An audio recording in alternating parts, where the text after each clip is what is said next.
बिस्मिल्लाहिर्रहमानिर्रहीम, अस्सलाम वालेकुम। 24/9 में आपको खुश आमदीद। मैं हूँ आपके साथ सीमल हाशमी। अस्सलाम वालेकुम और मैं हूँ अबू ज़र मुअज़्ज़म।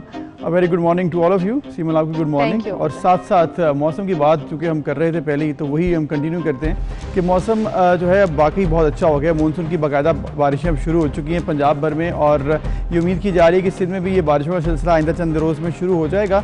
तो आप अभी इत्मीनान रखिए, जो गर्मी की लहर है पूरे पाकिस्तान में वो आहिस्ता आहिस्ता कम हो रही है। बिल्कुल, लेकिन सिंध में अभी फिलहाल गर्मी है और उसके साथ साथ लोड शेडिंग जो शुरू हो गई वो एक अलग परेशानी है। लेकिन एक जो अहम डेवलपमेंट हुई कल रात को, वो ये हुई कि लाहौर के मुख्तलिफ इलाकों को मुकम्मल तौर पर सील किया जा रहा है, जिनमें खास तौर पर गुलबर्ग, जोहर टाउन, गुलशन रावी के इलाके हैं कि उनको मुकम्मल तौर पर बंद रखा जाएगा। और भी कुछ तफसीलात हैं, ये भी आपको बताएंगे कि किस तरह से ये सील होंगे, क्या आने जाने की इजाजत होगी या नहीं होगी, इस पर भी बात करेंगे, लेकिन टॉप स्टोरीज के बाद।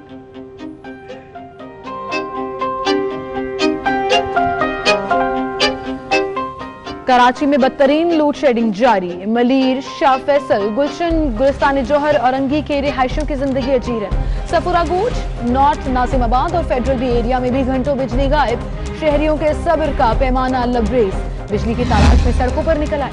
कोयटा में तलबा तंजीमों की जानिब से ऑनलाइन क्लासेस के खिलाफ एहतजाज। मुजाहरे की कवरेज के दौरान मकामी अखबार के रिपोर्टर जुबैर बलोच को पुलिस ने गिरफ्तार भी किया। जुबैर बलोच ने अपना तारुफ भी कराया, मगर पुलिस ने तशद्दुद का निशाना बनाकर उन्हें थाना मुंतकिल कर दिया। वही हुआ जिसका डर था। कराची तैयारा हादसे की जिम्मेदारी पायलट्स पर डाल दी गई। वजीर बराए हवाबाजी गुलाम सरवर खान ने तैयारा हादसा की अबूरी तहकीकाती रिपोर्ट कौमी असम्बली में पेश कर दी। दौरान परवाज पायलट्स ने किसी टेक्निकी खराबी की निशानदही नहीं की। लाहौर के मजीद 7 इलाके मुकम्मल सील कर दिए गए। Garden Town, Gulberg, Model Town, DHA, Gulshan Ravi, Wall City और फैसल टाउन 1 हफ्ते तक बंद रहेंगे।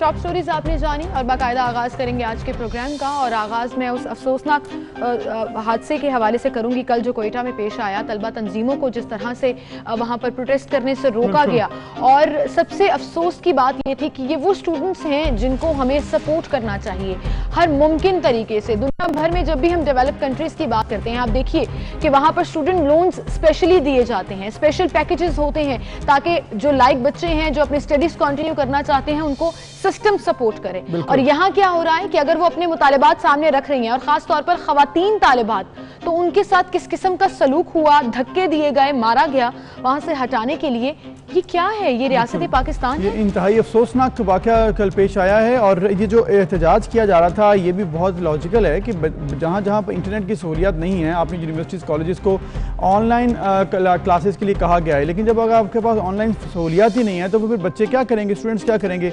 उनकी फ़ीस का मामला है, उनकी पढ़ाई का मामला है, उनके कोर्सेज का मामला है, उनके पूरे साल का मामला है। तो उन्होंने इस बात पर एहतजाज किया और आपने देखा कि वहाँ पर क्या हुआ। बहुत ही अफसोस हुआ देखकर जब इन तलबा को तशद्दुद भी किया गया इन पर, उसके बाद उनको गिरफ़्तार भी किया गया, और उसके बाद सहाफ़ियों को वहाँ पर गिरफ़्तार किया गया, तशद्दुद किया गया उनके ऊपर।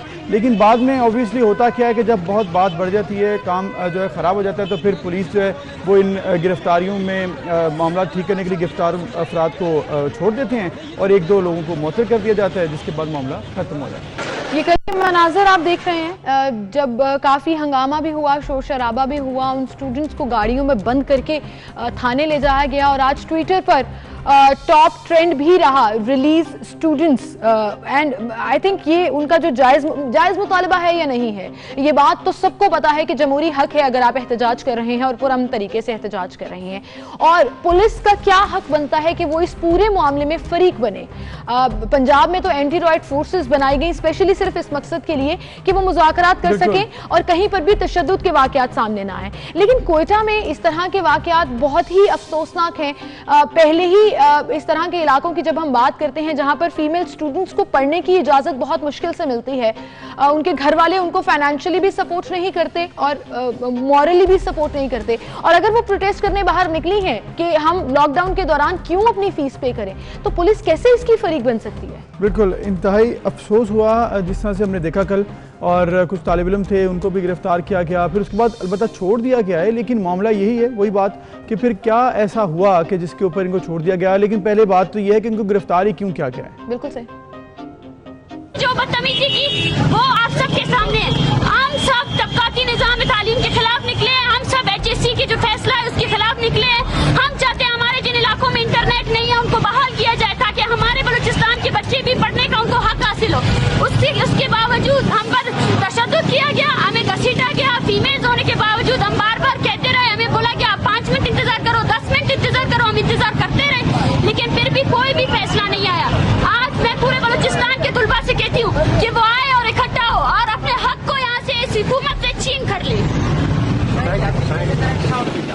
जिस तरह से ये तलबा थे उन्होंने जब गिरफ्तार हुए उसके बाद भी अपना एहतजाज जारी रखा, और ऑब्वियसली ये इंतहाई ज़रूरी है। क्या हुआ क्या कि आप जब ऑनलाइन के लिए फैसिलिटीज़ नहीं प्रोवाइड कर रहे हैं तो वहाँ पर बच्चे फिर एहतजाज ही करेंगे, और अगर पुलिस ने उनको गिरफ्तार करना था तो वो तो इंतहाई अफसोसनाक रवैया हुकूमत की तरफ से। बिल्कुल इंतहाई अफसोसनाक रवैया। और जैसा मैंने पहले भी जिक्र किया कि ट्विटर पर कल ये टॉप ट्रेंड रहा, और जाम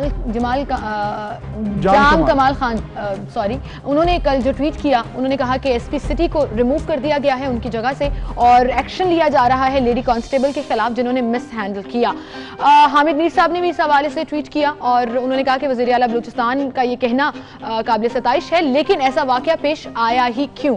और इस हवाले से बहुत से लोगों ने फिर उसमें उस ट्वीट थ्रेड में अपना हिस्सा डाला। और जब हमने ये कल देखा तमाम मामला, और पहले तो ये बात पे यकीन ही नहीं आया कि तलबा पर इस तरह तशद्दुद किया जा रहा है, तो फिर जब बात सामने आई तो फिर यही आता है कि पुलिस शायद उनको डायरेक्शंस नहीं होती प्रॉपर कि कैसे हैंडल करना है। अब बच्चे एहतजाज कर रहे हैं, स्टूडेंट्स हैं ये, और इसका मतलब ये तो नहीं है अबूजर के पुलिस के जो दिल में आए वो करते। बिल्कुल वही तो है कि अगर आपके पास बिल्कुल ये इख्तियार नहीं है कि वो किसी को मारपीट करे, उसको पकड़ कर ले जाए। अगर आपके पास ऑर्डर्स नहीं है और आपको किसी ने ऑर्डर नहीं दिए तो फिर तो इनके खिलाफ सख्त कार्रवाई होनी चाहिए। देखें जब आपके स्टूडेंट्स यहाँ पर हुआ क्या कि जब मामला खराब हुआ है तो वो प्रेस क्लब से बेसिकली असेंबली हॉल की तरफ मार्च कर रहे थे, तो जब आप रेड जोन की तरफ जाते हैं तो फिर पुलिस जो है उनको ऑर्डर्स, एक SOPs जो हैं कि रेड जोन की तरफ आने नहीं आपने किसी को देना।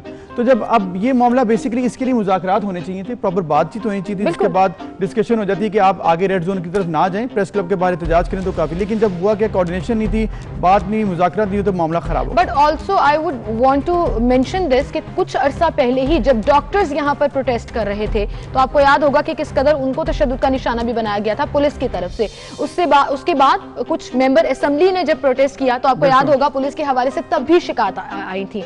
वज़ीर आला बलूचिस्तान साहब आपने ट्वीट कर दिया, ठीक है, वी अप्रिशिएटेड कि आपने इस वाक़े का नोटिस लिया, लेकिन इसको भी देखिए जो सीरीज ऑफ इंसिडेंट चल रहा है, किसकी एमा पर पुलिस इतना आप खुदरी की तरह बिहेव कर रही है कि स्टूडेंट्स हो, डॉक्टर्स हो, मेंबर्स असेंबली हो, उनके साथ बदतमीजी भी कर रहे हैं, तशद्दुद भी कर रहे हैं। That's another big question. बिल्कुल बिल्कुल, और ये ऐसा नहीं होना चाहिए। और SP साहब को सिर्फ मौतल करने से होना कुछ नहीं, क्योंकि कुछ दिन बाद उन्होंने दोबारा से रीइंस्टेट होना है और कहीं और पर लग जाना है। ये मामला हमेशा हम पाकिस्तान में देखते रहे हैं। एनीवेज मूविंग फॉरवर्ड, बलूचिस्तान के बाद हम बात करते हैं सिंध में इस वक्त क्या सिचुएशन है। सिंध में कराची के अवाम और कुछ दीगर शहरों के अवाम जो है इंतहाई परेशान है, क्योंकि गुज़िश्ता चंद दिनों से वहाँ पर लोड शेडिंग का जो दौरानी है वो बहुत ज़्यादा बढ़ चुका है। के इलेक्ट्रिक की परफॉर्मेंस पर भी सवाल उठ रहा है कि 8 घंटे से ज़्यादा की लोड शेडिंग, मतलब 24 घंटों में 8 घंटे इंतहाई ज़्यादा है। और एक तरफ कहा जाता है कि जी सिस्टम में आपके पास मेगावाट पूरे हैं, कोई परेशानी नहीं, तो फिर ये लोड शेडिंग क्यों हो रही है? बिल्कुल सही। और कल मैं देख रही थी मेरे कुछ फ्रेंड्स जो कराची में रहते हैं, रिनाउंड जर्नलिस्ट भी हैं, जिन्होंने के इलेक्ट्रिक को बाकायदा टैग करके ट्वीट भी किया कि ये क्या हो रहा है के इलेक्ट्रिक। तो वो एक मेरी कॉलीग हैं, एंकर हैं एक चैनल में, उन्होंने ट्वीट ये किया हुआ था कि मुझे कोई ऐसा एरिया बताएं जहां पर लोड शेडिंग नहीं हो रही। तो इसका मतलब कि सभी वहां पर परेशान हैं और शहरियों का वाकई में सब्र का पैमाना लबरेज हो रहा है। हबीब हमारे साथ मौजूद हैं, उनसे हम बात कर लेते हैं और जानते हैं कि ये मामला क्या है। हबीब, के इलेक्ट्रिक चूंकि इंडिपेंडेंट सिस्टम है और अपने ओन पर काम करता है, तो ये लोड शेडिंग का जो मामला है उसको वो कैसे जस्टिफाई कर रहे हैं? क्यों हो रही है 8 घंटे की लोड शेडिंग जबकि मुल्क भर में सिनेरियो डिफरेंट है? जी सिमल, बिल्कुल आपने जिस तरह बताया कि के इलेक्ट्रिक एक इंडिपेंडेंट इदारा है, बिजली की फरहमी के इलेक्ट्रिक को नेपरा की जानिब से भी होती है और के इलेक्ट्रिक अपनी जो बिजली है वो भी प्रोड्यूस करता है। उसके बावजूद इस वक्त शहर कायद के अगर हवाले से बात करें तो शहर कायद की जो सूरत हाल है वो दिन ब दिन और ज़्यादा मुश्किल में होती जा रही है शहरियों के लिए। गर्मी की शिद्दत में इजाफा होता जा रहा है और के इलेक्ट्रिक की जानिब से बदतरीन लोड शेडिंग का जिससे कहा जाएगा कि सिलसिला इस वक्त जारी है। रात गए शहरियों को जो है वो एक दोहरे अजाब में मुब्तला कर दिया जाता है। रात 12 बजे से सुबह 6 बजे तक शहर के जो मुख्तलिफ रिहायशी इलाके हैं जिसमें तकरीबन समझेंगे शहर के तमाम तर ये इलाके शामिल है, कोरंगी का इलाका हो, औरंगी हो, गुलशन इकबाल हो, डिफेंस हो, मतलब देखिए गुज़श्ता रात से ये मामला चल रहा है कि तमाम इलाकों में लोड शेडिंग हो रही है। 8 घंटे का जो है लोड शेडिंग का दौरानिया बढ़ चुका है, इससे भी ज़्यादा हो रही है। लेकिन मामला है क्या, वजह क्या बताई जाती है? क्योंकि मेगावाट जितने हैं तकरीबन 3500 के करीब मेगावाट्स हैं, इससे ज़्यादा ही है मेगावाट्स कराची के इलेक्ट्रिक के पास। तो फिर क्या मामला है, क्यों नहीं बिजली प्रोवाइड की जा रही है, कहीं शॉर्टफॉल क्यों आ रहा है?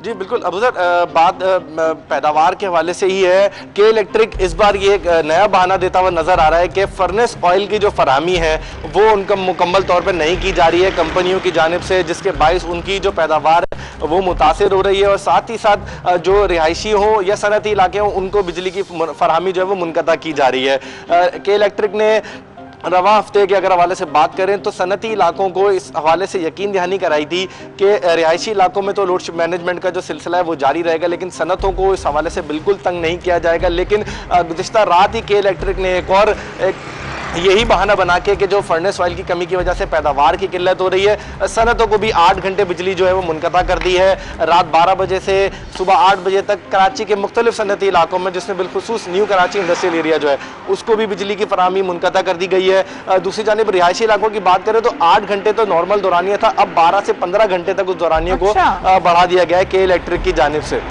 तो कोई उम्मीद नजर आ रही है कि कुछ रिवर्स गियर लगेगा, हालात बेहतर होंगे, कुछ ऐसा वादा किया गया है चाहे झूठा ही सही? बिल्कुल अभी तक किसी किस्म की कोई उम्मीद भी नहीं दिलाई गई है शहरियों को। के इलेक्ट्रिक की जानिब से रोज़ाना की बुनियाद पर एक उनके तर्जुमान की जानिब से मैसेज जारी कर दिया जाता है कि कराची में जो है वो बिजली की पैदावार मुतासिर हो रही है, फर्नेस ऑयल की कमी का सामना है, शहरी जो है वो ताउन करें। शहरी कहाँ तक ताउन करेंगे, गर्मी की शिद्दत में इजाफा हो रहा है, साथ ही साथ दीगर जो मसाइल हैं लॉकडाउन की वजह से और कोरोना वायरस की वजह से कितने लोग घरों में अपने क्वारंटीना के अंदर जो है वो क़याम पजीर हैं, उनको इस वक्त जो है वो मुश्किलात का और परेशानियों का सामना है। के इलेक्ट्रिक की जानिब से 2-2, 3-3 घंटे जो है वो बिजली मुनक़ता की जा रही है। तो ऐसी सूरत हाल में शहरी ठीक है, बहुत शुक्रिया आपने हमें आगाह किया हबीब सूरत हाल से। और हबीब के मुताबिक अभी तक बहाने ही बनाए जा रहे हैं और ये नहीं कहा जा रहा है कि कब बिजली वापस आएगी, और सिर्फ एक उम्मीद दिलाई जा रही है जो कि हमेशा यहाँ पर यही वतीरा है तमाम हुकूमतों का और इदारों का कि उम्मीद दिलाई जाती हूँ। एनीवेज कराची के अवाम परेशान है तो उनके लिए कुछ सहूलत होनी चाहिए। बिल्कुल सही। पाकिस्तान भर में वैसे अबूजर लोड शेडिंग हो चुकी है स्टार्ट, लेकिन कंपैरेटिवली अगर हम आवर्स का कंपैरिजन करें तो कराची में बहुत ज़्यादा है। और भी कुछ बातें आपके साथ शेयर करेंगे, एक छोटी सी ब्रेक लेनी है फिर हाजिर होंगे।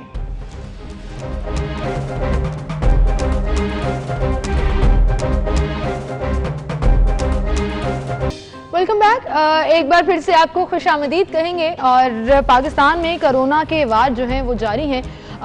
केसेस जो रिपोर्ट हो रहे हैं उनका नंबर तो सर्टेनली ग्राफ डाउन हुआ है, लेकिन गुज़श्ता 24 घंटों के दौरान जो अमवात का नंबर आया है वो खासा तशवीशनाक है। 148 अफराद गुज़श्ता 24 घंटों के दौरान जान की बाजी हार गए, जबकि 24 घंटों में 4044 केसेस जो हैं वो रिपोर्ट हुए हैं। सो कोरोना मुसलसल एग्जिस्ट कर रहा है, जिसके पेश नज़र अब प्रोविंशियल लेवल पर गवर्नमेंट्स जो हैं वो अपनी स्ट्रेटजीज और अपनी प्लानिंग्स डिफरेंट कर रही हैं। बिल्कुल, और जिस तरह से सिचुएशन है इस वक्त लाहौर के बारे में ये कहा जा रहा है कि वहाँ पर सबसे ज़्यादा केसेस रिपोर्ट हो रहे हैं और अमवात भी सबसे ज़्यादा हैं, और जो इस वक्त इमरजेंसी में पेशेंट्स हैं वो भी सबसे ज़्यादा हैं। इसीलिए पंजाब हुकूमत ने डिसाइड किया कि लाहौर के चंद इलाके मुकम्मल सील कर दिए जाएंगे। गुज़िश्ता रोज़ भी इस पर अहम पेशरफ ये हुई कि मज़ीद 7 इलाके जिनमें डिफेंस है, मॉल टाउन है और गुलशन रावी है, फैसल टाउन, गार्डन टाउन, इन इलाकों को मुकम्मल सील कर दिया गया है। ना कोई जा सकता है ना कोई आ सकता है, सिर्फ इमरजेंसी की सिचुएशन में, और इसके अलावा ग्रॉसरी और मेडिकल स्टोर्स यहाँ पर खुले रहेंगे।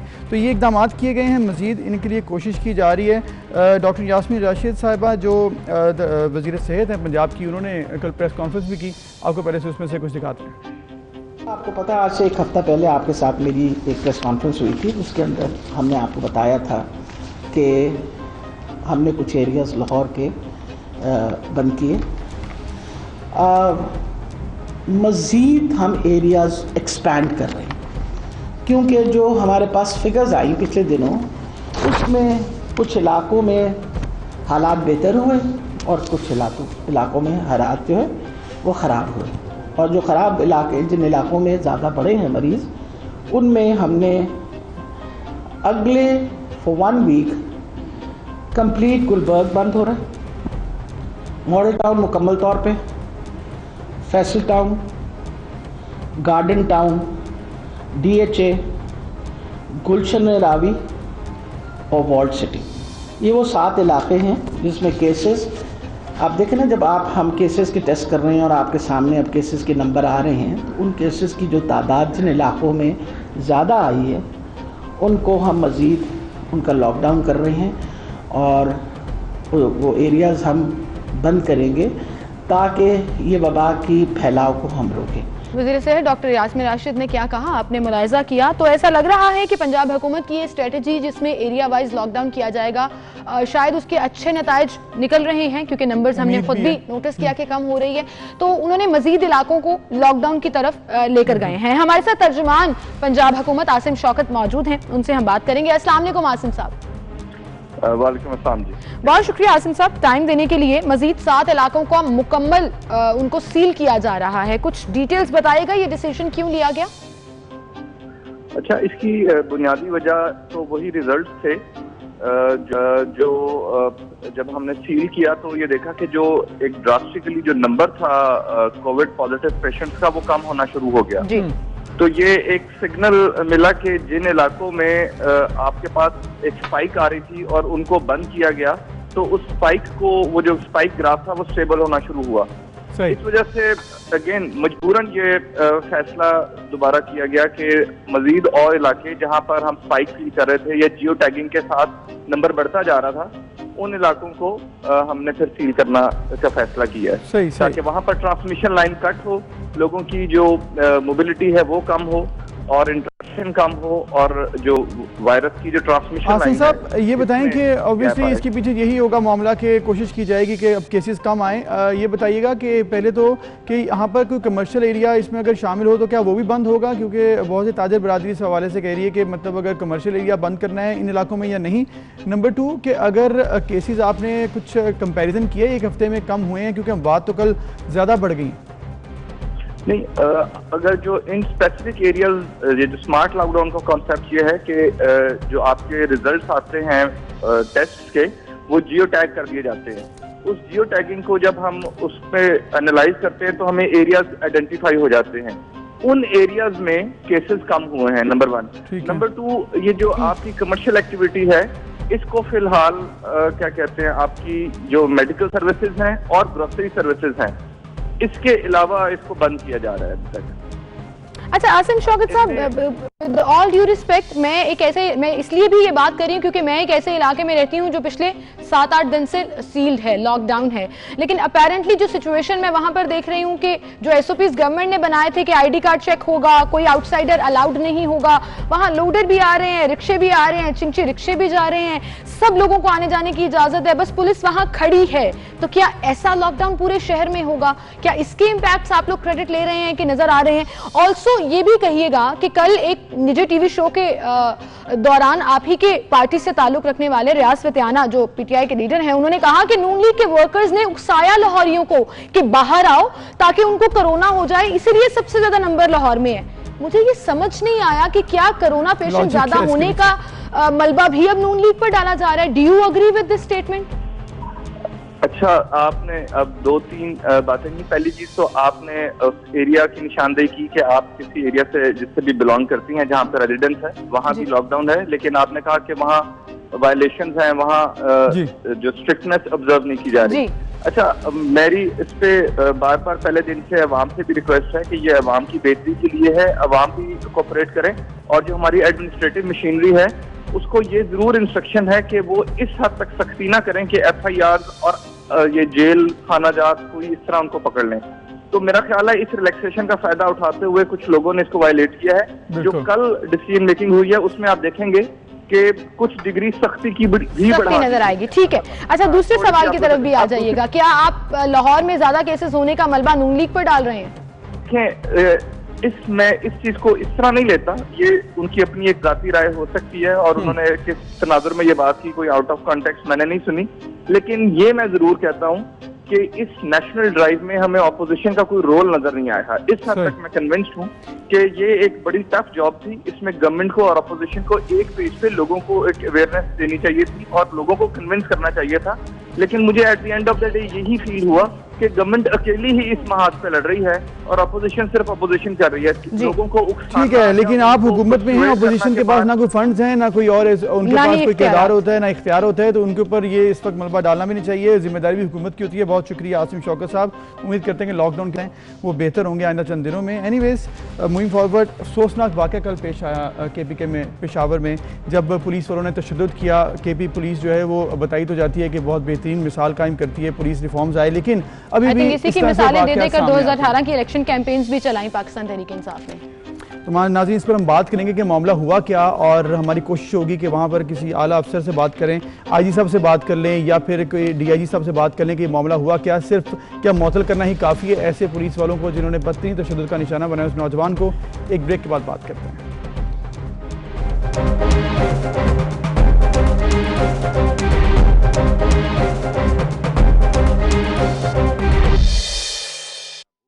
वेलकम बैक नाज़रीन। KP पुलिस, मिसाली पुलिस के दावे, लेकिन होता क्या है, अक्सर ऐसे वाक़यात सामने आते हैं जिससे सारे दावे जो हैं वो बिल्कुल ख़त्म हुए नज़र आते हैं। क्योंकि इंतहाई अफसोसनाक कल भी एक वाक़या पेश आया जब पेशावर में एक नौजवान पर बदतरीन तशद्दुद किया गया और जब वीडियो वायरल हो गई फिर एक्शन ले लिया गया। और ये बदतरीन तशद्दुद नहीं था अबूज़र, सिर्फ उसे मारा नहीं गया, उसकी तजलील की गई, उसको बरहना पूरे थाने में घुमाया गया, उसकी गैर अखलाकी वीडियो वायरल की गई। ये कौन लोग हैं? ये पुलिस ऑफिसर्स हैं? ये वो वर्दी है जिसके बारे में हमें कहा जाता है कि इसकी रिस्पेक्ट करें?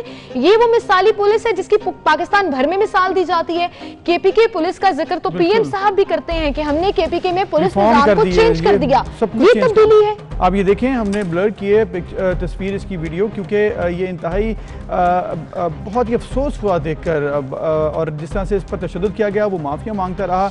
हुआ ये मामला कि इस नौजवान ने कुछ पुलिस के बारे में कुछ बुरा भला कहा, उसको कुछ रिजर्वेशन थी, और जैसे इस नौजवान की निशानदेही की पुलिस ने और इसने फिर पकड़ के पुलिस ने इसको थाने में लेके आए, बदतरीन तशद्दुद किया, इसको भरना किया। आप देखें नौजवान को क्या उसकी हालत बिगाड़ दी पुलिस ने मार मार कर। और उसके बाद जब ये वीडियो वायरल हो गई, चूँकि कोई शख्स बना रहा होगा वहाँ पर वीडियो, इन्हीं एहलकारों में से कोई एक अपने रिकॉर्ड के लिए, लेकिन जब वीडियो सिमिल वायरल हो गई और वज़ीर आला तक मामला चला गया, तो फिर एक्शन ले लिया गया। एक्शन ये लिया गया कि SSP ऑपरेशन जो है उनको मुअत्तल किया गया, जो थाने के SHO है उसको भी मुअत्तल किया गया। लेकिन अभी ये सोशल मीडिया पर बात हो रही है कि सिर्फ मुअत्तल करना काफ़ी नहीं है, इनको सजाएं दी जाएं, क्योंकि आइंदा से कहीं पर ऐसा वाक़या दोबारा ना हो। कल सोशल मीडिया का आपने जिक्र किया, टॉप ट्रेंड भी था ट्विटर पे, जस्टिस फॉर आमिर, और लोग जो हैं वो इस बारे में बात कर रहे थे, आवाज़ बुलंद कर रहे थे उसके लिए, इंसाफ के लिए। और मेरे ख्याल से ये ज़रूरी भी है। जैसे भी आपने जिक्र किया कि मुअत्तल करना काफ़ी नहीं है, ये मुअत्तल करना तो एक पुराना वतीरा है, एक कहानी है जो सुना दी जाती है। किसी भी चीज़ पर जब आप नोटिस लेते हैं तो सबसे पहले ये होता है जी हमने सस्पेंड कर दिया। सस्पेंशन के बाद क्या होता है? क्या वाकई इन्वेस्टिगेशन होती है? क्या वाकई इन अफसरान को कैफरे किरदार तक पहुंचाया जाता है? ये बड़ा एक इंपॉर्टेंट सवाल है। मतलब आप एक पुलिस सिस्टम की बात करते हैं, सबसे ज्यादा आप पंजाब पुलिस को क्रिटिसाइज करते हैं, खास तौर पर जब कैंपेन्स होती हैं। और ऐसी एक पार्टी जो गुज़िश्ता टेन्योर में भी और इस टेन्योर में भी KPK में रूलिंग पार्टी है, वो मिसालें देते हैं पूरे पाकिस्तान में कि हमने पुलिस का निज़ाम बहुत बेहतर कर दिया। तो फिर क्या हुआ उस बेहतर निज़ाम का जब ऐसी मिसालें सामने आएंगी? एक ऐसा शख्स जिसका कोई असर रसूख नहीं है, आप थाने में उसके साथ ऐसा सलूक करेंगे? और ऐसे जिस तरह से अभी हमने KP में दिखाया, आपको बलोचिस्तान में दिखाया, वहाँ पर स्टूडेंट्स पर तशद्दुद किया गया। इसके साथ आप पंजाब से बहुत से वाक़यात आते हैं, तो ओवरऑल पुलिस का निज़ाम क्वेश्चनेबल है कि किस तरह से इसको चलाया जाता है। फिर जो रवैया होता है, इन्हें किसी बात का डर नहीं होता। और वजह यही है कि होता क्या है कि जब आपको सस्पेंड किया जाता है उसके बाद आप 1 महीना 6 वीक्स उसके बाद दोबारा से रीइंस्टेट हो जाते हैं, आप कहीं और पोस्ट हो जाते हैं, आप वो शायद थाना या इलाका आपको वो नहीं मिलता, तो लोगों की सामने से वो खबर निकल जाती है, भूल जाते हैं लोग, मीडिया भी भूल जाता है, कहीं और फॉलो अप नहीं करते, और वही शख्स जाकर कहीं और पर तैनात होकर कहीं और पर जुल्म करता है। इसीलिए ये सिस्टम ओवरऑल बेहतर नहीं हो सकता। वीडियो देखते हुए अबूज़र के माजरत के साथ आई एम वेरी पैट्रियाटिक, मुझे बड़ा होता है कि अगर जिन लोगों ने यूनिफॉर्म पहनी है, वो चाहे वार्डन है, पुलिस हैं, हमारी फोर्सेस हैं, उनकी रिस्पेक्ट हमारे ऊपर फर्ज। लेकिन जब इस तरह के इंसिडेंट्स आ जाते हैं और किसी ऐसे शख्स को जिसकी कोई सिफारिश नहीं है, जिसका कोई बैकग्राउंड नहीं है, आप उसके साथ किसी भी तरह का सलूक करेंगे, ठीक है उसने गलती की होगी तो फिर कानून के मुताबिक सजा दीजिए ना। आप खुद क्यों दुनियावी खुदा बने बैठे हैं कि खुद ही इंसाफ करने निकल पड़े? तो जनाब फिर ये एक पाकिस्तान नहीं है, अमीर का पाकिस्तान कुछ और है, गरीब का पाकिस्तान कुछ और है। जो असर और रसूख वाले लोग होते हैं उनकी वीडियोस भी वायरल होती हैं, वहां तो पुलिस खामोश तमाशाई बनी बैठी रहती है। बिल्कुल, और ये कोई नहीं, ऐसे लगता है जिस तरह से हम हर दफ़ा नई शक्ल के लोग ले आते हैं और मामला वही होता है, मामला उसी तरह से लोग करते हैं। होता यह है कि पुलिस के निज़ाम में ओवरऑल मामला इंतहाई परेशान कौन है। ओवरऑल मामला ये है कि पुलिस जो है, चाहे वो KP हो, पंजाब पुलिस हो, आप रिफॉर्म्स लेकर आते हैं, रिफॉर्म्स लाने के वादे करते हैं, दावे भी करते हैं, लेकिन होता यह है कि जो अंदर मामला हैं, जो पुलिस के अंदर पर्सनली जो मामला है वो इंतहाई परेशान कौन है। तो एनीवेज ये मामला है क्या, IG खैबर पख्तूनख्वा सनाउल्लाह अब्बासी साहब हमारे साथ मौजूद हैं, उनसे हम बात कर लेते हैं। अस्सलाम वालेकुम सनाउल्लाह अब्बासी साहब। जी अस्सलाम वालेकुम, कहाँ से बात कर रहे हैं सर? अब्बासी साहब से हम राब्ता करेंगे, हमारी कोशिश है कि उनसे हमारी बात हो जाए ताकि जो है हम इस तमाम मामले पर हम अभी ब्रेक में हमारी उनसे बात हो रही थी और उन्होंने अपना पॉइंट ऑफ व्यू ये दिया कि हमने टाइमली नोटिस ले लिया है। ठीक है sir, we appreciate your timely notice, जिसमें आपने SHO को मुअत्तल किया, SSP ऑपरेशंस को मुअत्तल किया, फिर आप ह्यूमन बिहेवियर के ऊपर आ गए। तो फिर सबसे बड़ा सवाल तो पुलिस कमांड के ऊपर आता है कि ह्यूमन बिहेवियर पे काउंसलिंग क्यों नहीं करा जाती इन पुलिस अफसरान की? ये जो थाना अहलकार हैं, इनका साइकोलॉजिकल एनालिसिस क्यों नहीं किया जाता ताकि देखा जा सके कि उनका ह्यूमन बिहेवियर अनबाइस्ड कैसे होगा? तो सारी बात फिर कमांड और ट्रेनिंग के ऊपर चली जाती है। बिल्कुल, और होना ये चाहिए कि बेसिकली सिर्फ 1-2 केसेस को अगर आप मिसाल ही बना लें और उसके बाद आप टोटल रिफॉर्म्स लेकर आएँ पुलिस के अंदर, तशद्दुद कोशिश की जाती है। आप पंजाब KP में बहुत से वाक़यात हमने देखे, तो होता क्या है कि 1-2 केसेस आते हैं, पुलिस तशद्दुद के ऊपर बात की जाती है, अफसरान को जब हम लोग देखते हैं तो फिर वो बात ख़त्म हो जाती है, नया वाक़या आता है, हम उस पर बात करना शुरू कर देते हैं। तो ओवरऑल हमें इस पूरे सिस्टम के लिए बात करने के लिए रेवोल्यूशनरी तौर पर इस पर कुछ काम करना चाहिए, क्लासेस हो, इनके लिए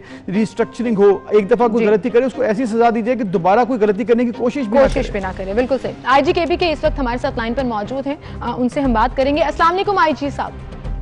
वालेकुम अस्सलाम। जी IG साहब, कल ये जो वाकया पेश आया जिसमें आपने टाइमली नोटिस तो लिया, मुअत्तल भी कर दिया SP ऑपरेशंस को और उसके साथ साथ SHO को, लेकिन क्यों ऐसा वाकया पेश आया?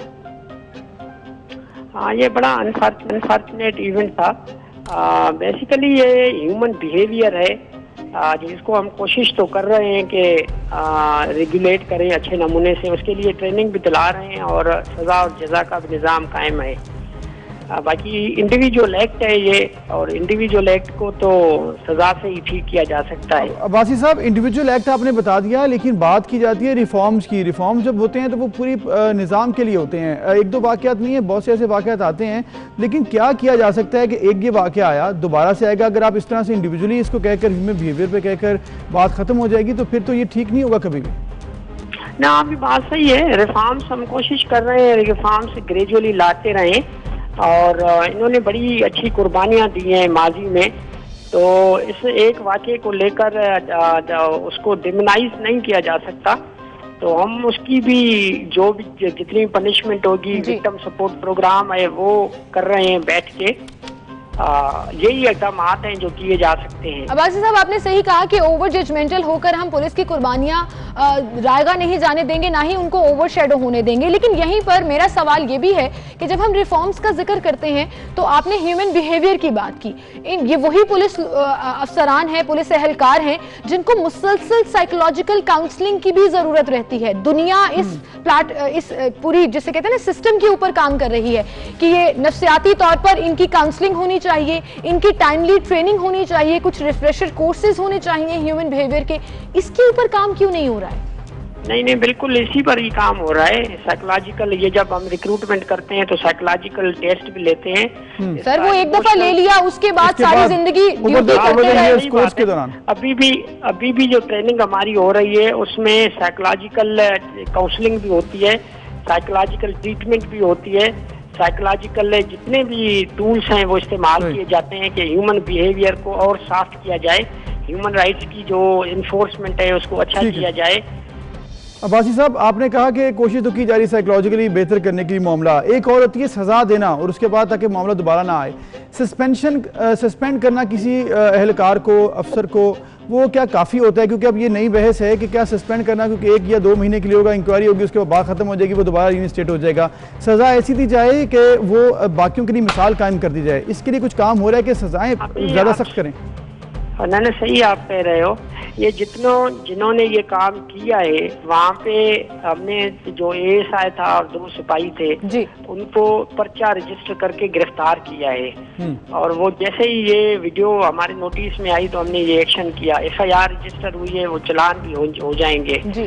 तो एक तो ये एक्शन हुआ है। दूसरा, जो जिनको पहले से पता था, जिन्होंने एक्शन नहीं किया, उनको सस्पेंड या उनको रिमूव किया गया है। तो ये हमारा एक डिपार्टमेंटल एक्शन है, दूसरा क्रिमिनल एक्शन है जो क्राइम उन्होंने किया है। ठीक है, ठीक है, ठीक है। बहुत शुक्रिया सनाउल्लाह अब्बासी साहब। और हम उम्मीद करते हैं कि जैसे उन्होंने कहा कि गिरफ्तार हो चुके हैं, इनके खिलाफ पर्चा दर्ज हो चुका है और मजीद कार्रवाइयाँ भी होंगी, सिर्फ सस्पेंशन पर काम नहीं रुकेगा। बिल्कुल ठीक, हम उम्मीद करते हैं कि वाकई में ऐसा हो भी। इसी के साथ एक ब्रेक की तरफ चलते हैं, उसके बाद प्रोग्राम का सिलसिला आगे बढ़ाएंगे। बहुत मजे मजे की खबरें हैं, हमारे साथ रहिएगा।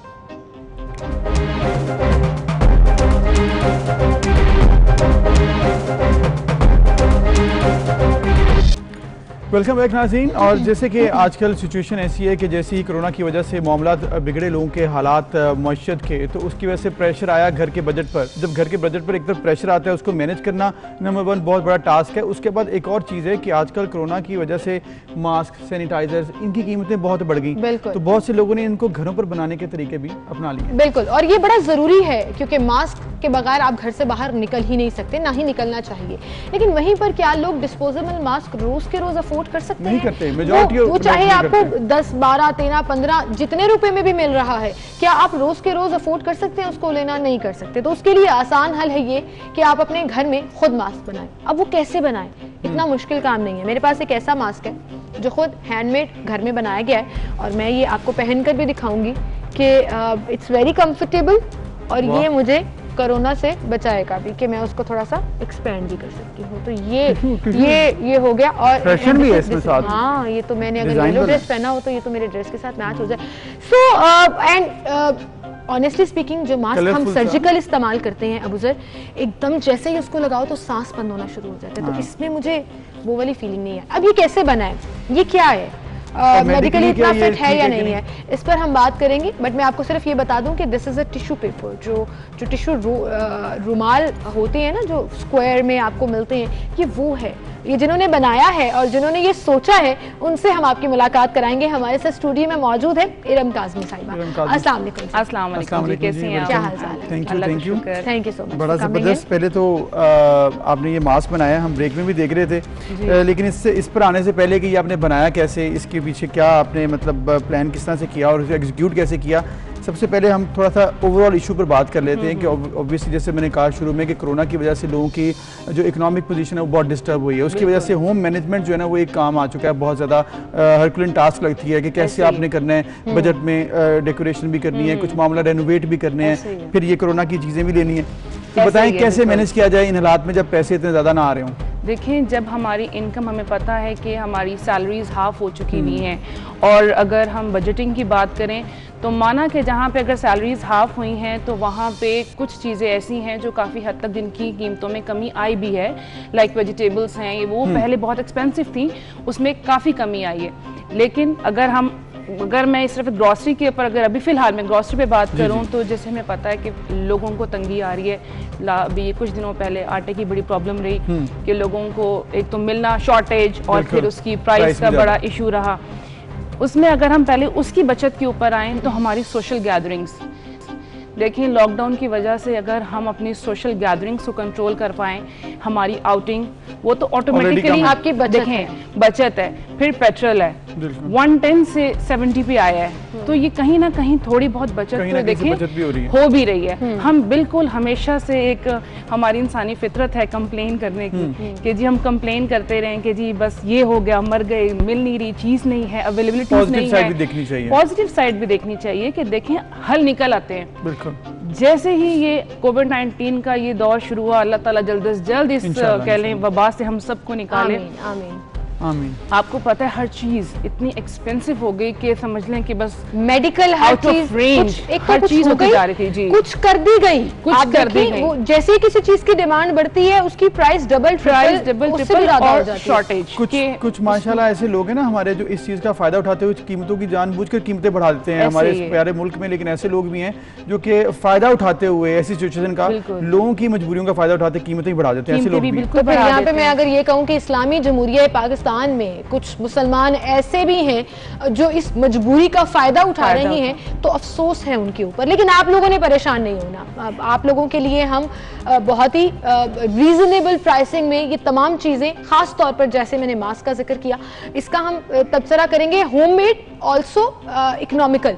तो ये आप लोगों के लिए, आपके बच्चों के लिए, घर वालों के लिए आसानी हो जाएगी मास्क का इस्तेमाल करना और आप अपने आप को कोविड से बचाएंगे भी। बिल्कुल। ये आइडिया कैसे आया and how do you make that? देखिए, जब हम लोगों ने मास्क लेने शुरू किए और पता चला कि जी शॉर्टेज हो गई है, मिल नहीं रहा है, और फिर अचानक से तो आप थोड़े, जब आप एक डिप्रेशन का भी शिकार होते हो, ये चीज़ एक ऐसी होती है जो आपके घर में हमेशा अवेलेबल होता है, एटलीस्ट टिश्यू के जो खवातीन हैं उन्हें किचन में तो इसकी जरूरत रहती ही है। किचन रोल, बिल्कुल बिल्कुल, ये जो क्योंकि कहते हैं ना किचन रोल है, इसमें आपको ये इसकी जिन चीज़ों की ज़रूरत रहती है उससे आप लोगों ने कह लें कि ना कुछ पॉजिटिविटी निकालनी है। मैंने इस टिश्यू रोल को वैसे तफाकन जैसे अब आप उसको वाइप करते हैं तो एकदम मेरे माइंड में है कि भी व्हाई नॉट।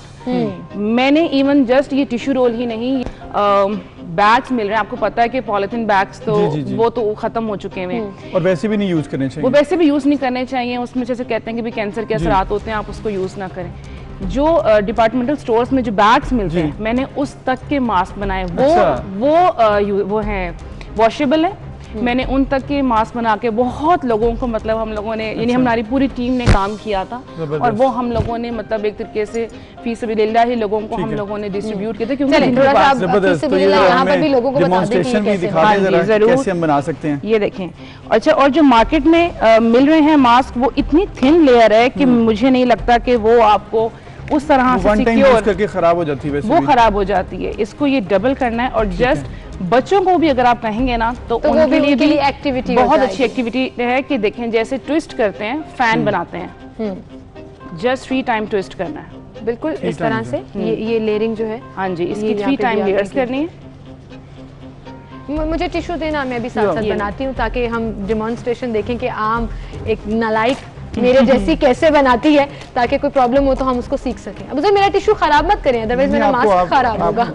और इसकी जो एंडिंग्स हैं उनको जस्ट हमने ये स्टेपल कर देना। बिल्कुल, जैसे हम बचपन में फैन बनाते थे, बिल्कुल जैसे आप फैन बनाते हैं। मुझे तो याद भी नहीं है बचपन में हम क्या करते थे।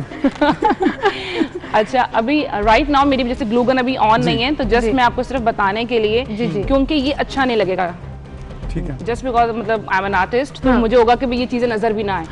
यहाँ गन थोड़ी सी इसकी ग्लू लगा के इसकी मैं यहाँ फोल्डिंग कर दूंगी ताकि जरा नीटनेस आ जाए। ये जब यहाँ 2 साइड से इसकी फोल्डिंग हो जाएगी, और ये अगर हमारी ऑडियंस देखे, क्या चीज है इसके बारे में भी कुछ हमें बताएं। ये मैंने तो यहाँ पे स्ट्रिंग्स जो हमने इसकी लूप्स बनाने हैं। आप यकीन करें, जो सर्जिकल मास्क के स्ट्रिंग से आपके कानों में इतना शदीद दर्द होना शुरू हो जाती है, everybody will agree on that. कुछ ऐसे लोग कहते हैं कि जब ये कोविड इंशाल्लाह जल्द खत्म हो जाएगा, कान मोस्टली लोगों के ऐसे बाहर हो जाने, क्योंकि इतनी ज्यादा वो इसमें असर होती है। ये इतना सॉफ्ट है, हमारे घरों में हम बेसिकली ये मॉप के तौर पे यूज करते हैं। तो अब हमारे जो मॉप है, ये मैंने इसकी जैसे स्ट्रिंग निकालूंगी, पहले दैट्स योर कैमरा, आप कैमरा में देख के बता सकती हैं। और दूसरा, मुझे आपका स्टेपलर भी चाहिए, मैंने ट्राई किया है वो फैन टाइप बनाने के लिए।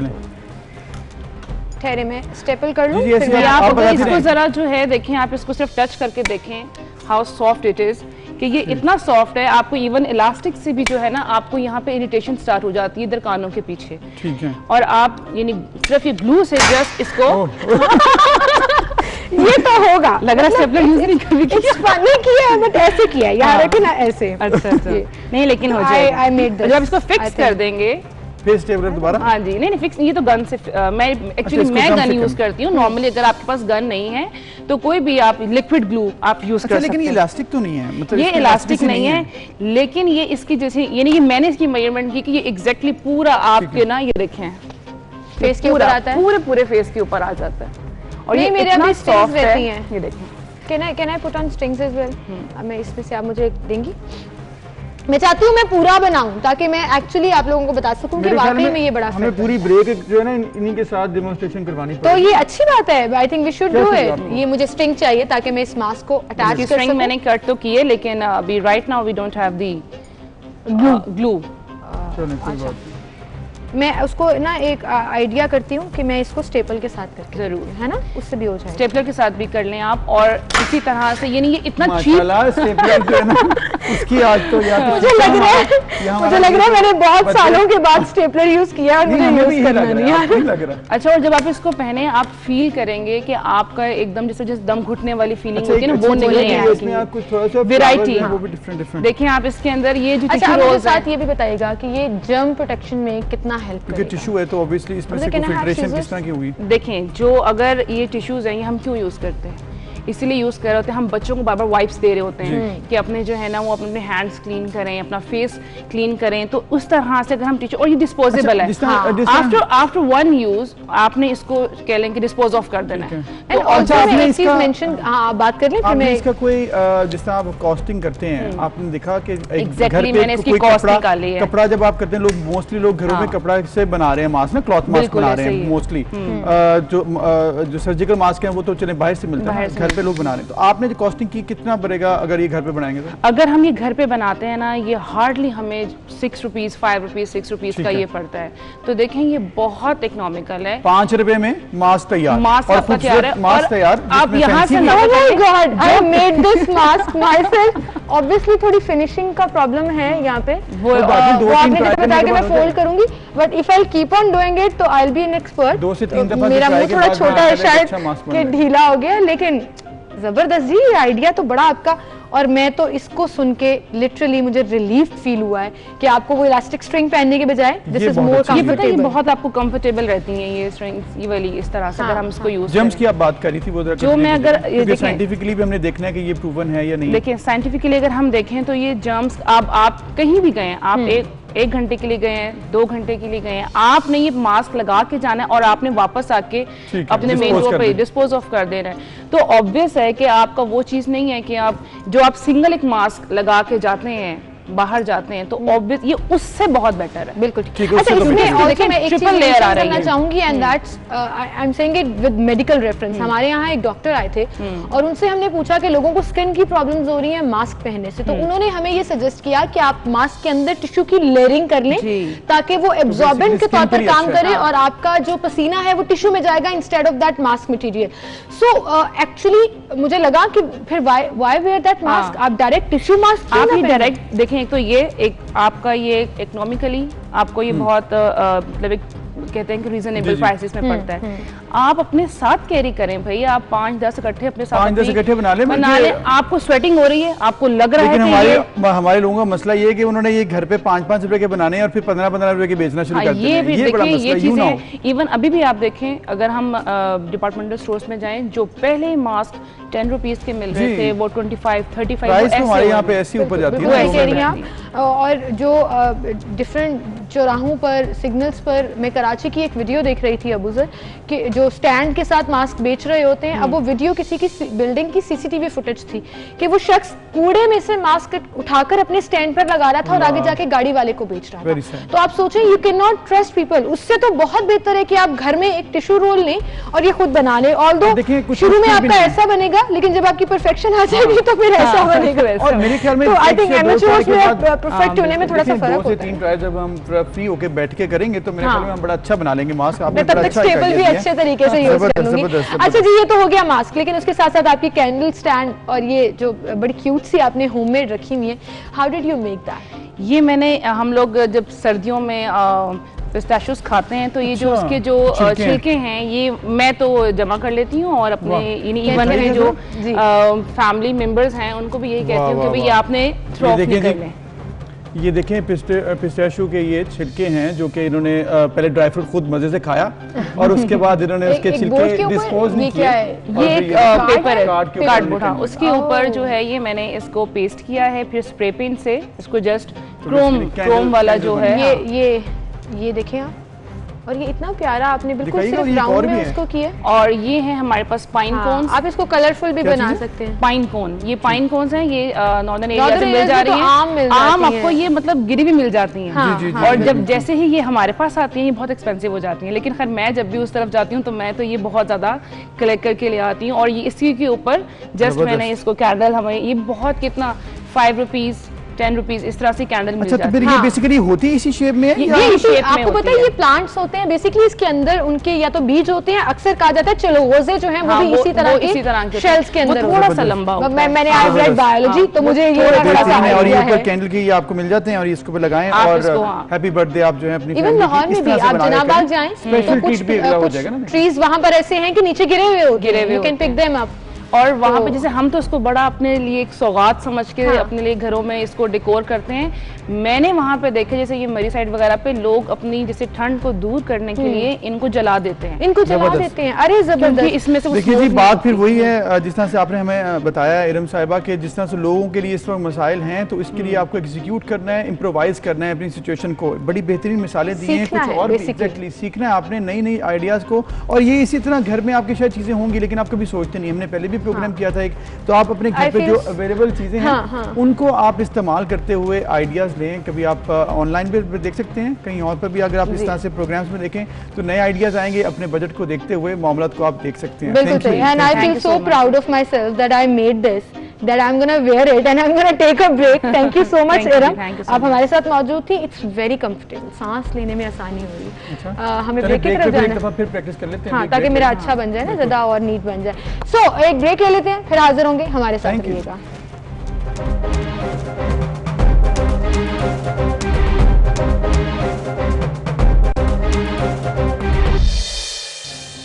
वेलकम बैक नाज़रीन। हम बात कर रहे थे ब्रेक पर जाने से पहले कि होममेड मास्क आप बनाएं क्योंकि ये आपके लिए भी अच्छा है बजट वाइज और दूसरा आपकी स्किन के लिए भी अच्छा है। तो हम मामला ये देखेंगे कि आखिर लोगों को क्यों मसाइल का सामना है स्किन के। हमने बहुत से देखे इशूज़ के लोगों की स्किन एलर्जी होगी। हमारी प्रोड्यूसर सवेरा को बहुत मसला हुआ, मास्क मुंह पहना उसका तो बेचारे फिर का वो दानों एलर्जी से हो भर गई। गया। तो ये इंतहाई अहम मामला है जिस पर हमें बात करनी चाहिए। तो डॉक्टर हमारे आयशा साथ डॉक्टर गयास आयशा साहिबा गयास हमारे साथ साहिबा मौजूद हैं। है। skin मैं असल में मेरे ज़हन में सवेरा का फेस आ गया और मैं सोच रही थी कि अगर मेरे गुम खुदा हो ना गई। खास्ता ऐसे दाने निकल आए तो क्या होगा। अस्सलाम वालेकुम डॉक्टर साहिबा। जी वालेकुम अस्सलाम। क्या हाल चाल है आपके डॉक्टर साहिबा, ठीक है? बिल्कुल ठीक ठाक, आप सुनाइए। अल्हम्दुलिल्लाह। डॉक्टर साहिबा ये इशू बड़ा कॉमन है खासतौर पर लड़कियों का, लेकिन लड़कों में भी कम नहीं है कि आप जब मास्क पहनते हैं तो इतने एरिया में आपके दाने बनना शुरू हो गए, लोगों की स्किन डैमेज Especially होना शुरू doctors हो के। गई। हाँ, क्या करें इसके लिए, इसका कोई सोल्यूशन है?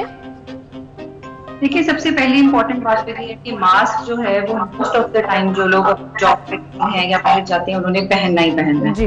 तो हमें कोई ना कोई ऐसा वे आउट ढूंढना पड़ेगा कि हम मास्क भी पहने और हमारी स्किन के ऊपर प्रॉब्लम्स भी ना हो। बिल्कुल। जब भी हमारी स्किन पर ज्यादा देर के लिए कोई ऑक्लूजन होती है या कोई चीज ऐसी ऑक्लूसिव जो आपके ऊपर ऑल टाइम मौजूद रहती है तो कोई ना कोई प्रॉब्लम जाहिर है आते हैं। पोर्स ऑक्लूड हो जाते हैं, वहाँ पे ह्यूमिडिटी, आपको पता है आजकल मौसम ऐसा है कि ह्यूमिडिटी बहुत ज्यादा है। जी। जो भी कोई डस्ट पार्टिकल्स या जर्म्स अंदर कैद हो गए हैं तो वो कैद ही रहेंगे जब तक कि आप मास्क रिमूव करके अपने फेस को वॉश नहीं करते। तो आपको करना ये है कि जब आप मास्क पहने रखें तो बार बार उसको उतारना नहीं है। जस्ट थिंकिंग कि मैं इसको उतार के अपने फेस को हवा लगवाना है या ड्राई करना है, it will contaminate your skin again and it may contaminate the mask as well. तो आपको करना ये है कि जब मास्क उतारें तो अपने अच्छे से क्लींजर के साथ जो फेस वॉश करना है, then you must apply a moisturiser. Moisturiser जो है वो हर एक स्किन के लिए डिफरेंट होते हैं, ऑयल बेस्ड भी होते हैं, वाटर बेस्ड भी होते हैं। बिल्कुल। तो जो मॉइस्चराइजर भी आपकी स्किन को सूट करता है ओवर द टाइम। डॉक्टर साहब, पाकिस्तान में मेजॉरिटी जो आवाम है, मेजॉरिटी ऑफ द पीपल वो अफोर्ड नहीं करते इस तरह से मॉइस्चराइजर्स वगैरह। वो तो साबुन जो है वो अगर उनको मैसर हो तो वो भी काफ़ी होता है। तो उसके लिए बताइएगा क्या साबुन भी काफ़ी होगा अच्छे तरीके से, सिर्फ मुंह ही धो लिया जाए अगर मास्क के पहनने के बाद? क्योंकि मेजॉरिटी के लिए भी हमने देखना है क्या करना चाहिए। जी अबू सर, आप बिल्कुल ठीक कह रहे हैं। बहुत सारे लोग ऐसे हैं जो अफोर्डिंग रेंज में उनके नहीं है मॉइस्चराइजर्स। तो मॉइस्चराइजर से मुराद हर वो चीज है जो आपके चेहरे को थोड़ा सा सूदिंग इफेक्ट देती है। उसके लिए हमारे घरों में मौजूद ग्लिसरीन भी काफी है। अच्छा। बहुत सारे लोगों की ऐसे ग्लिसरीन या एक नेचुरल जो भी बेबी लोशंस घर में होते हैं, या इसके अलावा फॉर दैट मैटर अगर आपके घर में कोई भी प्लांट बेस्ड ऑयल है वो भी लगा सकते हैं। और अगर जस्ट आप साबुन से ही अपने फेस को एक दफा अच्छी तरह धो लें मास्क उतारने के बाद, तो that will also do the purpose. Problem ये है कि हम लोग मास्क उतारने के बाद ये नहीं फील करते, ये अंडरस्टैंड नहीं करते कि हमारी स्किन बहुत ज्यादा ऑक्लूजन के बाद मैसरेट हो गई है और ये बहुत जल्दी पील ऑफ हो जाएगी, इसके ऊपर जख्म बन सकते हैं। अगर कोई छोटा मोटा जख्म बन गया है तो उसकी बहुत अच्छी केयर करनी लाजमी है। कोई एंटीबायोटिक्स, टॉपिकल, सब पॉलीफेक्स आमतौर पे घरों में मौजूद होती है, आप हल्की फुल्की वो लगा लें। उसके अंदर मॉइस्चराइजर एलिमेंट भी होता है, पैराफिन होती है, तो वो आपको डबल इफेक्ट दे देगी। तो डॉक्टर साहब ये तो मास्क में स्किन केयर के लिए जी ये तो हो गया मास्क में skin care. Generally skin care का क्या करें जब अब ह्यूमिड वाला मौसम एक्चुअली स्टार्ट हो रहा है, सावन आ रहा है, बरसात के मौसम में आपको पता है स्किन सबसे ज्यादा इफेक्ट होती है और वो हब्स जो है वो ऐसा लगता है आपकी स्किन भी ब्रीथ नहीं कर रही है। तो उसके लिए आप मेडिकल आपकी ओपिनियन क्या है, क्या करना चाहिए? देखिए मेडिकली मैंने अपने एक्सपीरियंस में अभी तक यही देखा है कि आपकी स्किन को 3 बेसिक चीजों की जरूरत होती है, चाहे कोई भी मौसम हो, उसको आपको थोड़ा सा मौसम के लिहाज से टेलर करना होता है। अब इन 3 चीजों में एक मॉइस्चराइजर होता है, एक आपका सनब्लॉक होता है और एक अच्छा सा क्लींजर होता है। मौसम के लिहाज से आपको ऑल्टर ये करना है कि अगर आपकी स्किन के ऊपर कोई इशू है या एक्स्ट्रा ऑयल इस ह्यूमिड एनवायरनमेंट में आ रहा है तो आप कोई ऐसा क्लींजर यूज करें जिसमें सैलिसाइलिक एसिड या इस तरह के कोई इंग्रेडिएंट्स हो कि आपकी स्किन के ऊपर से अच्छी तरीके से ऑयल और डर्ट को रिमूव कर दे। सनब्लॉक की जहां तक चॉइस आती है तो ह्यूमिड एनवायरनमेंट में आपको ऐसा लेना है जो आपकी स्किन को थोड़ा ड्राई लुक में रखे, उसके अंदर ऑइंटमेंट बेस्ड ना हो, जेल बेस्ड ना हो, वो क्रीम फॉर्म में हो। और तीसरे नंबर पे जैसे मैंने कहा कि आपको एक मॉइस्चराइजर की जरूरत है, तो आजकल के मौसम में water based moisturiser will do the best. अगर 3 चीजों की अगर आप अच्छी केयर कर लेते हैं, डॉक्टर साहब ये तो 3 चीजों का कॉम्बिनेशन आपने बता दिया बड़ा अच्छा कि स्किन की आप कैसे ख्याल रख सकते हैं। इसके अलावा डाइट का भी बताइएगा कि डाइट कैसी होनी चाहिए, खासकर गर्मियों में पानी की इंटेक की बात की जाए जो या फिर इसके अलावा कुछ खास बात जो कि हमें गर्मियों में और खासकर बरसात में ख्याल रखना चाहिए? जी बरसात में चूंकि ह्यूमिडिटी जो है वो सारी आउटसाइड होती है, नॉट इनसाइड आवर बॉडी, तो ह्यूमिडिटी के एनवायरनमेंट में जैसे आजकल का मौसम में पानी की अफादियत बहुत ज्यादा बढ़ जाती है, even more than the other seasons. तो आपको obviously 8 to 10 glasses of water are a must every day.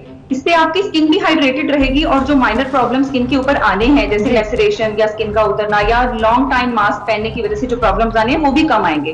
तो पानी पीना तो ऑब्वियसली मस्ट है। दूसरा कोरोना वायरस का जैसे आप लोगों को सबको हमारी आवाम को भी आइडिया है कि ये थ्रोट के थ्रू और माउथ के थ्रू एंड आइज के थ्रू अंदर जाता है, तो mostly it resides in the throat. अगर आपकी हाइड्रेशन अच्छी है, आप पानी बार बार पी रहे हैं, तो not only you are going to have a good skin but आपका थ्रोट भी अंदर से मॉइस्चराइज्ड रहेगा, उसमें माइनर इरोजंस वगैरह नहीं आएंगे और वायरस को ये मौका नहीं मिलेगा कि वो आपके अंदर तक सरायत कर। बिल्कुल ठीक। अच्छा डॉक्टर आयशा बिल्कुल सही, दिस इज वेरी इंपॉर्टेंट। अच्छा कुछ मिथ्स ऐसी होती हैं जो लोग समझते हैं कि बस ऐसा ही है, कुछ फलों को सब्जियों को काट कर मुंह पर लगा लेते हैं तो कहते हैं ओ हो हमारी स्किन फ्रेश हो गई। ब्लैक कॉफी के बारे में कहा जाता है कि ज्यादा इस्तेमाल करने से स्किन पे दाने निकल आते हैं, या स्टमक में आपने जैसे कोई गर्म चीजें खाई या मीठी चीजें ज्यादा खाई तो मुंह पे दाने निकल आते हैं। अब ये 3 चीजें मैंने आपको बताई हैं, बताइएगा इसमें से सच कौन सी है?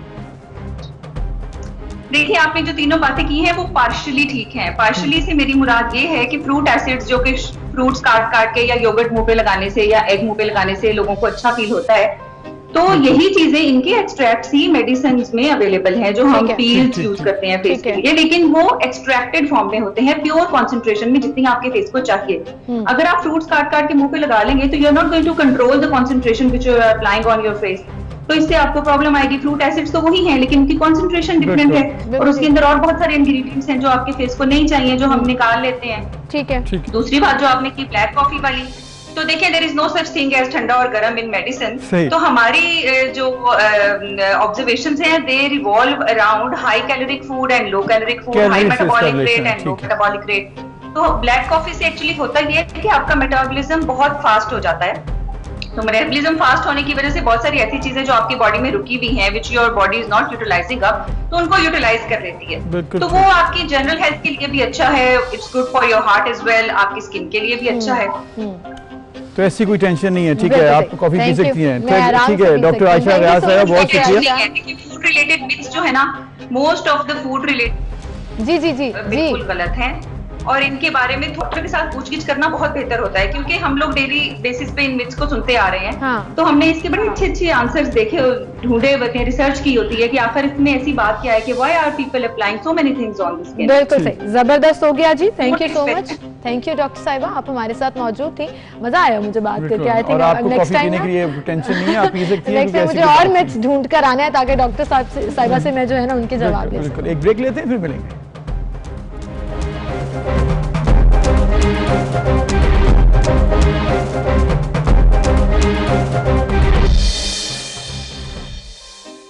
नमस्कार, आपको एक बार फिर से खुशामदीद कहेंगे। अगली खबर जो हम डिस्कस करने जा रहे हैं उससे पहले मैं ये बताना चाहूंगी कि अबूजर दुनिया कितनी तेज है, we can not even imagine that. और ये खबर पढ़ने के बाद तो मुझे एक्चुअली फील हुआ यार कितने तेज निकले हैं वो लोग। तो बेसिकली ये कुछ चंद नौजवान हैं जिन्होंने सोशल मीडिया का इस्तेमाल करते हुए डोनाल्ड ट्रंप साहब को जो है परेशान कर दिया। उनको टाकरा ऐसा दिया कि उनका जो पहला जलसा था जो कि 2020 के इलेक्शन के लिए वो कैंपेन शुरू कर रहे थे, वो नाकाम उन्होंने कैसे बनाया कि सोशल मीडिया का इस्तेमाल करते हुए जी ग्रुप है जिसका उन्होंने यूज़ किया, जनरेशन जी इसका नाम है।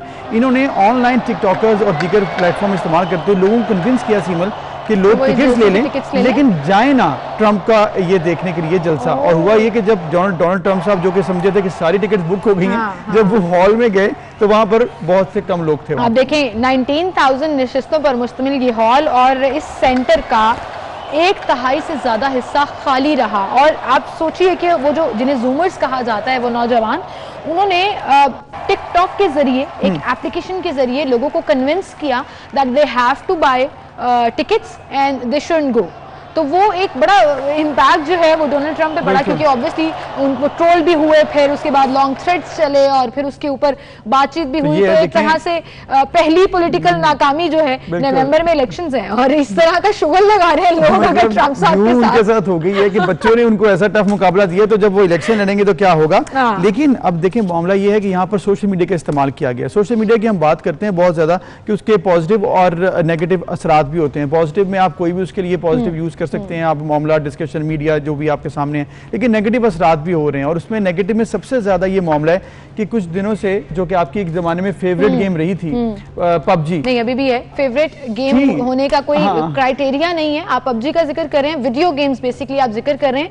मुझे बड़ा अफसोस होता है जब इस तरह की अफसोसनाक खबरें आती हैं। 2 रोज कबल लाहौर में 2 बच्चों ने खुदकुशी कर ली क्योंकि उनके पेरेंट्स उन्हें मना कर रहे थे कि ये गेम नहीं खेलना।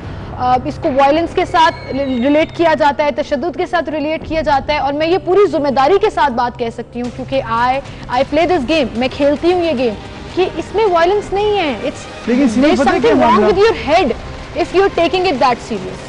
मामला पता है क्या है सिमल, मामला ये है कि देखें समझदार लोग होते हैं वो कम से कम हर चीज़ का इस्तेमाल करते हैं normal. Excess of everything is bad. इसीलिए अब हुआ क्या कि लाहौर पुलिस ने और फिर पंजाब असेंबली में गुज़श्ता रोज़ कमर लियाकत साहिबा जो कि MP हैं नूनी की तरफ से, उन्होंने इस तरह से किया है कि उन्होंने करारदाद मंजूर करवाई है कि इस पबजी गेम के ऊपर बैन लगाया जाए। तो अब देखना होगा पुलिस और जो MPs हैं वो क्या करने जा रहे हैं, किस तरह से इस पर डिसाइड करने जा रहे हैं कि इस पर वाकई पबजी पर बैन लग जाएगा या नहीं, ये कुछ दिनों में फैसला हो जाएगा। बिल्कुल सही। इसके साथ साथ हमारे साथ स्टूडियो में साइकोलॉजिस्ट भी मौजूद हैं, हसन आबिद साहब, और उनसे भी हम बात करेंगे और देखेंगे कि वो इस पर क्या कहते हैं। अस्सलाम वालेकुम कमल लियाकत साहिबा, अस्सलाम वालेकुम हसन, क्या हाल चाल है आप दोनों के? जी वालेकुम अस्सलाम जी, अल्हम्दुलिल्लाह जी। कमल साहिबा हमारे साथ ही मौजूद रहिएगा। पहले हम हसन की तरफ चलेंगे और थोड़ा नफ्सियाती इम्पैक्ट जो है इस गेम का समझने की कोशिश करेंगे। हसन क्या समझते हैं आप, क्या वाकई में पूरा का पूरा कसूर इस गेम का है? बिहेवियर चेंजेस हों, एक्सट्रीम मेजरमेंट्स हों, जैसे सुसाइड कर लिया 2 बच्चों ने, वेरी ट्रैजिक, लेकिन क्या गेम को ब्लेम करना जायज़ है? वालेकुम सलाम, thank you very much for inviting me on the show. मेरे मुताबिक, मेरी ओपिनियन में बिल्कुल भी गेम इसकी जिम्मेदार नहीं है। आप किसी भी चीज़ के बारे में अगर उसके नेगेटिव एस्पेक्ट्स को देखते हैं, सबसे पहले ये देखा करें कि वो इम्पैक्ट क्या डालती है। फॉर एग्जांपल अगर एक बच्चा या बंदा खुदा न खास्ता बर्गर खा के फौत हो जाता है तो आप बर्गर बैन नहीं कर देंगे। एक बच्चे ने, ज़्यादातर सुसाइड्स जो होती हैं हमारे मुल्क में, हमारी दुनिया में, वो होती हैं पढ़ाई के ओवर प्रेशर की वजह से। तो इसका मतलब ये नहीं कि पढ़ाई को बैन कर दिया जाए। मैं ये रिक्वेस्ट करूंगा जिन्होंने भी करारदाद पेश की है, बिल्कुल करें, लेकिन सबसे पहले आप पबजी खेलें ताकि आपको ये पता चले कि पबजी गेम कैसी है, उसमें होता क्या है। चलें उनका टेक भी ले लेते हैं। कमल साहिबा देख लें, अब उन्होंने आपको भी कह दिया पबजी खेलें। जी बिल्कुल, मैं खुद तो खेलने में मुझे कोई हर्ज नहीं है, लेकिन मैं आपको बताऊं जहर ही होता है, वो थोड़ी मिकदार में हो या ज्यादा मिकदार में हो। और अगर किसी चीज का नुकसान ये है कि उसकी वजह से मेरी कौम का एक बच्चा भी हलाक हो गया, तो मैं किस तरह से पुरसुकून होकर ये कह सकती हूँ कि जी नहीं इसका कोई बुरा असर नहीं होगा। और हाँ, इसमें कोई शक नहीं है कि हर चीज के पॉजिटिव नेगेटिव इम्पैक्ट्स होते हैं, लेकिन अगर नेगेटिव हैं तो हम उसे क्यों इस चीज के ऊपर रिस्क पे लें, और मैं बिल्कुल इस चीज लेकिन कमल याकिन साहिबा, आपने जिक्र किया कि जहर थोड़ा हो या ज्यादा हो, जहर जहर होता है, लेकिन बहुत से ऐसे मामलात हैं, जिस तरह से हसन ने भी कहा कि अगर आप पढ़ाई के ऊपर भी लोग प्रेशर होके खुदकुशियां कर लेते हैं। इसके अलावा बहुत और भी गेम्स हैं जिसके ऊपर आप बात की जा सकती है, GTA है और बहुत ज्यादा और बहुत नंबर ऑफ गेम्स हैं, बिल्कुल इतनी लंबी डिटेल है। तो फिर आप किस पर आप जो है बैन लगवाएंगे? ये तो मुश्किल है।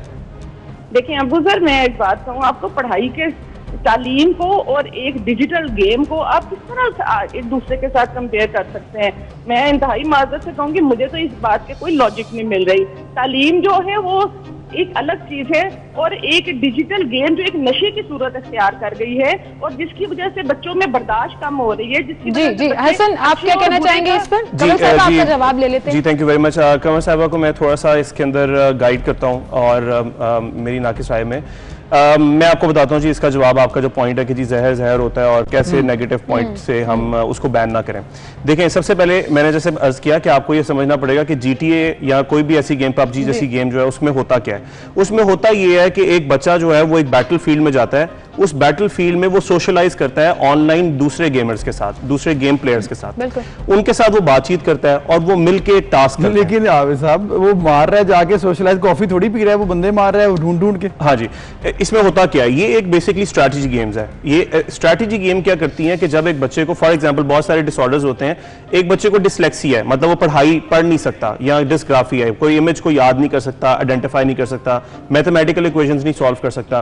तो स्टडीज जो है, जो कि जिसकी बेसिस के ऊपर गेम्स बनती हैं, उन्होंने ये आइडेंटिफाई किया कि जब आप उनको स्ट्रैटेजी गेम्स खिलाते हैं, जिसमें चेस भी आती है, जिसमें और गेम्स भी आती हैं, फीफा भी बच्चे खेलते हैं, उसकी वजह से उनका ग्रे मैटर जो होता है ना ब्रेन में, वो डेवलप करता है, उनकी memory, reasoning. I completely agree with you. It depends on your strategy कि आपने PUBG गेम कैसे खेलनी है। पर्टिकुलरली इसकी बात करें, आपने डिफेंस मोड में जाना है, आपने स्ट्राइक करके खेलना है, वो आपकी पूरी स्ट्रैटेजी के ऊपर डिपेंड करता है। फिर आपका सब्र बहुत मैटर करता है, जो इसमें पेशेंस लेवल बढ़ जाता है। लेकिन कमल साहिबा, अब इस बात पर क्या कहिएगा कि ये सिर्फ PUBG ही ऐसी गेम नहीं है, कॉल ऑफ ड्यूटी भी है, GTA भी है, स्नाइपर हेड भी है और बहुत सी ऐसी गेम्स है। तो क्या सबको बैन करा देंगे जो दुनिया भर में खेली जा रही है? मैं ये नहीं कहती कि सबको बैन करवा दिया जाए, लेकिन अगर मैं फिर दोबारा से हसन साहब की बात से थोड़ा इस चीज से इत्तेफाक नहीं करूंगी कि देखें, अगर एक चीज का रिजल्ट आपको बुरा मिल रहा है, मेरे 2 बच्चों ने खुदकुशी कर ली, मैं किस तरह उन माओ की कंडीशन देखें, क्या उनसे पूछें कि इसे बैन होना चाहिए या नहीं होना चाहिए? अच्छा कमल साहब, एक छोटा सा सवाल मैं आपसे ये पूछना चाहूंगी कि जैसे अभी हम जिक्र कर रहे हैं कि ये गेम्स जो हैं वो खेली जाती हैं और बच्चे जो हैं वो इसमें इन्वॉल्व भी हो जाते हैं, तो why not focus on counselling जो स्कूल लेवल पर होती है? करियर काउंसलर्स क्यों नहीं है? साइकोलॉजिकल काउंसलर्स हमारे स्कूल लेवल पर क्यों नहीं है? हाउ अबाउट सबमिटिंग अ करारदाद ऑन दैट, ताकि बच्चों को मेंटली आप स्टेबलाइज कर सकें? जी बिल्कुल ऐसा है। मैं काउंसलिंग की अगर बात होगी तो मैंने अभी थोड़ी देर पहले एक और टीवी चैनल के ऊपर ये कहा कि हमें काउंसलिंग बड़ों की भी करनी है और बच्चों की भी करनी है। हमें अपने पेरेंट्स की भी काउंसलिंग ये करनी है कि आया वो जब बच्चा एक डिजिटल चीज को यूज कर रहा है तो वो उसके साथ कितना टच है। बिल्कुल पेरेंट्स और बच्चों को दोनों को मैनेज करना बड़ा मुश्किल काम है। हसन साहब, जिस तरह से मामला है ये कि पेरेंट्स किस तरह से काबू पा सकते हैं, बच्चे कैसे अपना कंट्रोल कर सकते हैं साइकोलॉजिकली, आप बताइएगा, क्योंकि एक हद से बढ़कर जब काम खराब हो जाता है, जब आप वो क्रॉस कर लेते हैं लाइन। देखिए, मैं इसमें ना कमर साहिबा की ये बात से एग्री करूंगा। इसके लिए WHO ने एक रीसेंट एक पॉइंट जो है वो डिक्लेयर किया और दुनिया को बताया, that is called gaming disorder. उन्होंने गेमिंग डिसऑर्डर का क्राइटेरिया बताया। उन्होंने बताया कि अगर एक बच्चा या बड़ा एक ऐसी गेम में अपने टाइम को स्पेंड करता है जिसकी वजह से उसकी family, personal, occupational, educational life disturb हो जाए फॉर 12 मंथ्स, मतलब वो किसी भी तरह के काम में इंटरेस्ट नहीं लेता सिवाय गेम खेलने के, और ये 12 महीने तक जारी रहे, तो गेमिंग डिसऑर्डर डिक्लेयर होता है।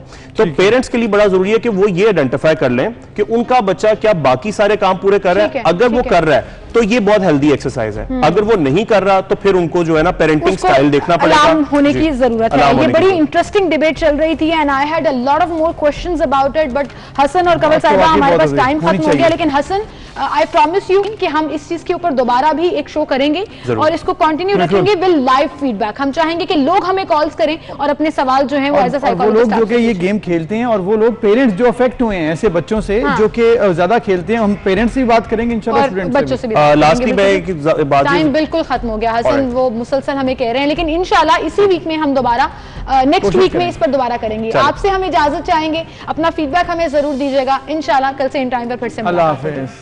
अल्लाह हाफिज।